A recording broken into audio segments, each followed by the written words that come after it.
just finished Edge Odyssey 3. I just completed Edge Odyssey 3 today, and it was absolutely amazing.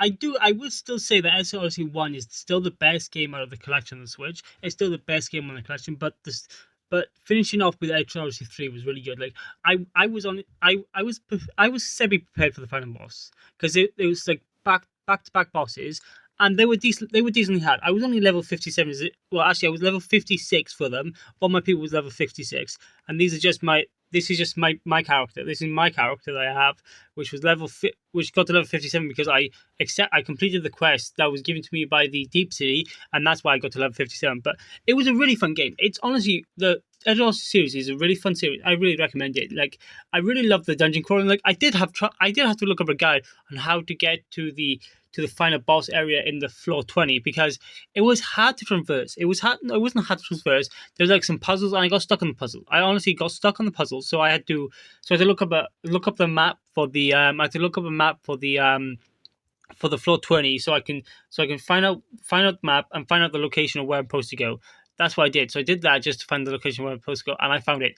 I was having trouble getting there. That was the only part I was having trouble with, is trying to find the way just to get to the final boss. That was tough.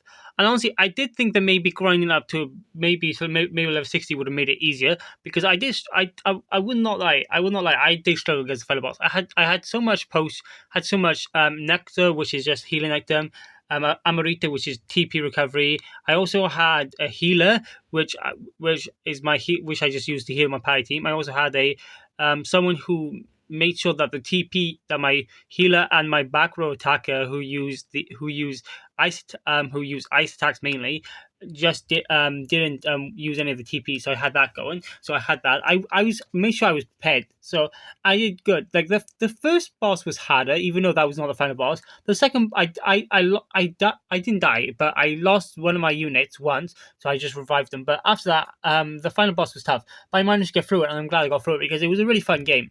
It's a really fun game. I really recommend the series because it's really fun.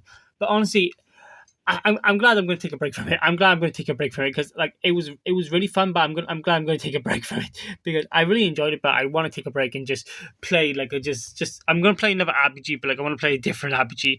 But yeah, literally these are my units. So this is my gladiator. Hang on, oh, cut. Um, there's this. This is the Rainer. This is the one who uses the magic attacks. This is my healer. This is Ray. This is my ninja. This is my tank. So basically that's all I had. But it was a really fun game. I definitely recommend the game if you guys want to play a good dungeon crawler RPG. I've seen other dungeon crawler RPGs, but for me I don't like the I don't like the way they look. I don't like their aesthetic. I really don't like their aesthetic. Like certain games I've looked up, which is Labyrinth of Galera. I was thinking about picking that up, but after I saw it, I was like, it doesn't look that good. It really doesn't look that good.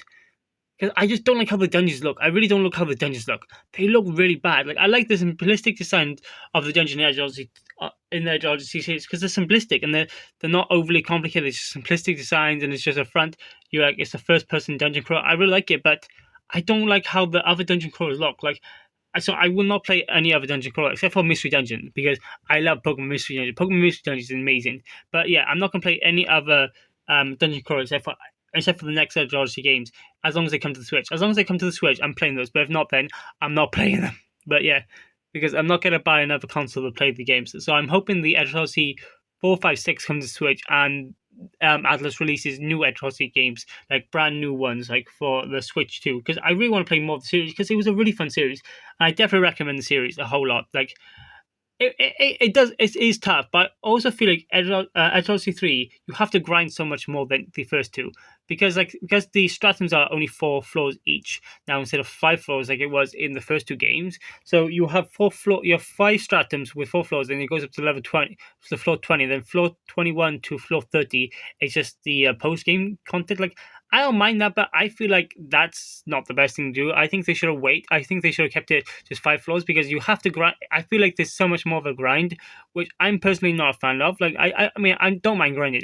If I have to grind, I will grind. Like literally, if I didn't beat the final boss in my first turn, I was gonna go back and grind. I was literally just gonna go back and grind and just get my experience, just get my experience, my levels up, just get to level 65, maybe 70 to get to max level, and just easy the boss. So that's the thing. Like it's not a bad game. I just feel like I did not like the grinding. The grinding was the part that I did not like, but everything else was amazing. Everything else was absolutely amazing. Like it was a really fun game. It's a really fun game, and I definitely recommend the game if you guys want to play a fun game. It's because it's a really fun game. I definitely recommend it. And honestly, I really enjoyed it. I can't wait to replay the series again because I want to replay the series again. Because I want to do it on expert mode because I played it on basic mode, which is normal difficulty, and I want to play on hard difficulty, see how hard it is, and see what it's like. So I'm going to do that. So and I'm going to play for all the series. So Edge Lord C3 is the longest because on this one the what you call it the side quests give you experience points. Like I completed every single side quest, basically nearly every single side quest that you get from floor 1 to floor 20, except for 4, except for 4 or 5. Except for 4 to 5 I haven't completed. So I completed basically most of them, but I know there's going to be more for the post game content. But for the main game, I've completed basically all the side quests, which I'm happy about because I'm really happy I've completed all the nearly all the side quests because I didn't complete those in the main game, not in the other two games, because they didn't give you experience points, so they were useless. They were practically useless. They gave you items, and honestly, I didn't want to grind I didn't want to do the side quest to get the items, but I would like it. And there's also in Edge Odyssey 3, there's also a part where you can go on a boat and explore an ocean, but you can only move a certain amount of tides before you run out of food. You have to go all the way back. So I haven't really done that much on that. I still need to do that, but I'm not sure if I'm going to do it. Like it's fine and all, but like, I don't know if I'm going to do it. But I really recommend the series. It's such a fun series, and I definitely recommend the game because it's really much fun. And honestly, after I brought the whole collection on my Switch for 50 something pounds, and I got more than enough hours because Odyssey 3 took me 40 hours. The first game took me about level 25, and the second game took me 30 hours. So just those two games alone was 50 hours. Like I played 90 hours of the games and I really enjoyed it. Like literally, I really enjoyed it, and I cannot wait to replay these games and just do on hard mode because I'm expecting expert mode to be really tough. I'm hoping it's really tough because I want to have a challenge. And now I've finished these, I'm going to go and play Trinity Trigger because I brought that along with the Extra Odyssey from PlayAsia. So now I'm going to go and play Trinity Trigger, which is a shorter JRPG. It's only like 20 hours long. So I'm going to play that and just enjoy that. So that's what I'm going to do now. But I hope you guys enjoyed the video. If you guys did, please leave a like and subscribe. Thank you guys for watching. Bye.